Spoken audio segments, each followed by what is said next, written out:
But first, this week should tell us whether the Liberals and Nationals, the two formerly great Conservative parties, are finished. Are the walking dead? Zombies? This week should in particular tell us whether Pauline Hanson's One Nation is serious and will destroy them. And what frustrates me is the commentary I've heard today from people not understanding exactly why the Liberals and Nationals are so out of love and purpose that the latest poll by Redbridge shows One Nation now on 28%, way ahead of the Coalition, which is on a disastrous 19%, nearly extinction levels, even though the Labor government isn't getting much love either, backed by just a third of the voters. But I've heard so many Liberals and so many commentators think these unprecedentedly terrible poll numbers, they're just a flesh wound. Get a new leader, a bit like the last one, no one too radical mind. You get back together with the Nationals in a coalition, show a bit of patience and she'll come good. I hear them say, oh, One Nation, that's just a protest vote, really. The voters, they'll come back to the coalition come election time because no one seriously takes Pauline Hanson as Prime Minister material. No one thinks that One Nation has the talent or experience or smarts to run a government. Except One Nation is working on exactly that. That's why tomorrow is so important. One Nation has already seen what a critical difference it's made to them to get Barnaby Joyce to join them last December, to get a former Deputy Prime Minister and Nationals leader on their side. And they're desperate now for more star recruits and defectors to build momentum, build credibility, look more like a party of government, if that's possible.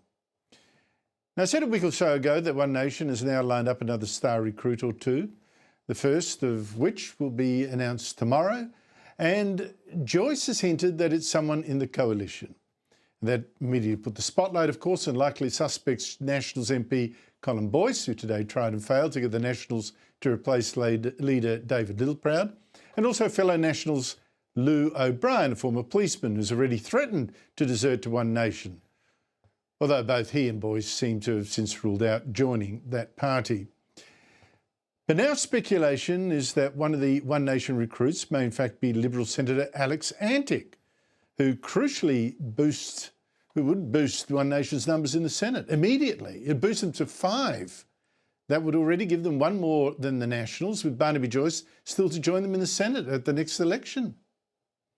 Now, Antic's response today was not a denial. He said, there's nothing worse than spoiling a surprise. I think it's for your own good to wait and see.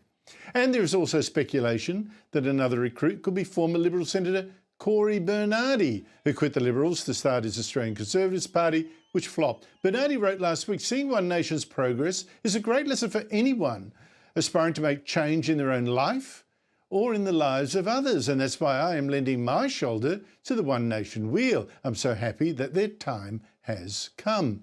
And what do you know? James Ashby, Pauline Hanson's very clever Chief of Staff, is tonight in Adelaide, ahead of tomorrow's meeting or announcement.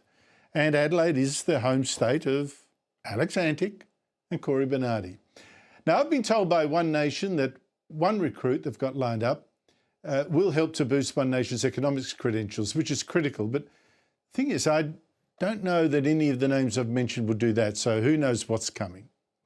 Watch this space tomorrow. It's going to tell a big story one way or the other. But as for the Liberals, what a disaster, with no clear path to victory. Or recovery, victory, dream on. Susan Lee has shown great leader under pressure, grace under pressure. I mean, give her that, grace and calm and dignity, but she lacks authority.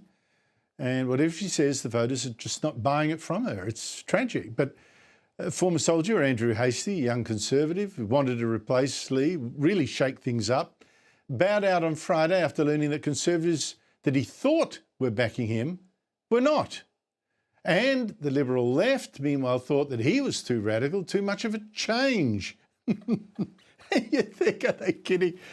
Too much of a change. I don't think any change now can be big enough to save the Liberals, but there you go. Instead, if Lee is toppled this week or next, it will be by someone offering only small change. And that would be the Liberals' defence spokesman, Angus Taylor, a Conservative, yes, and very strong on economics, but not seen as being as hardline as Hastie. And honestly, doubtlessly he is less green. And that counts. I mean, Hastie's leadership, Till, was so amateur that it really did add to suspicions that he's not yet quite ready for high office. Fancy not knowing who your friends were going to, even your friends were going to support. I mean, first Hastie's team told me his friend James Patterson was backing Hastie, and then I was told rats he didn't. So there it is. Now, I have nothing against Taylor at all. He's a nice man. I only ask if he represents the change the Liberals need. I guess we'll have to see. Meanwhile, Nationals leader David Littleproud this afternoon survived another joke of a challenge, and this time from the little-known Colin Boyce, a Nationals MP, who couldn't even get another Nationals politician to second his move to hold a vote. So what did that achieve? No wonder the Prime Minister today was gloating in his speech to his party room, even as inflation is meanwhile rising on his disastrous watch, and interest rates tomorrow are likely to go up again. We know that there are real cost of living pressures still there in our economy. That's why we have plans to actually do something about it. That is the focus of this united, cohesive, orderly government led by the people in this room across our united caucus. And it stands in contrast with our opponents, because you can't fight for Australia if you're obsessed by fighting each other. And that is what we are seeing on the other side, with the fragmentation of people competing for who can be more right-wing, who can be more divisive. And it is true that Labor is united. This government is united. Our tragedy is that it's united in doing the wrong thing. But to the other thing many commentators didn't seem to get, I mean, they say, oh, the Liberal Conservatives, they should just shut up. Voters don't want the party to lurch to the right. They've just got to unite with the Nationals again, show some unity, come back to the centre. But that ignores two things.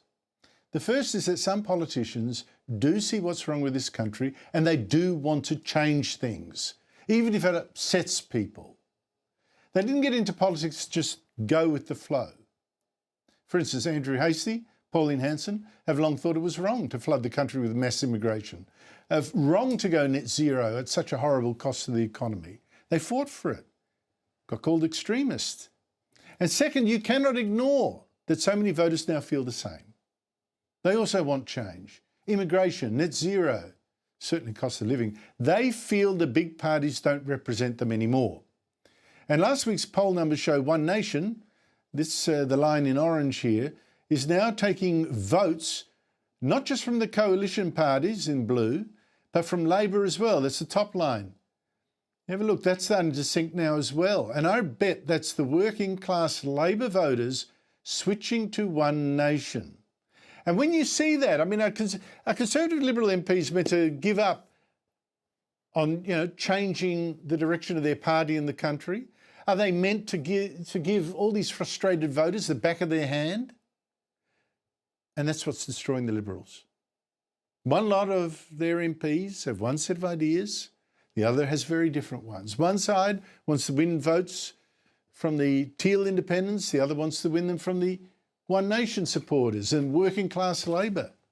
How do you make a strong coalition from that? Especially when the Nationals also want to be more conservative on immigration, on climate policies, on the national symbols, on multiculturalism. So it's not the politicians who've changed, it's the voters. They no longer accept wishy-washy. And that spells death for the Liberals, unless they change profoundly and with unity. Any chance, you reckon?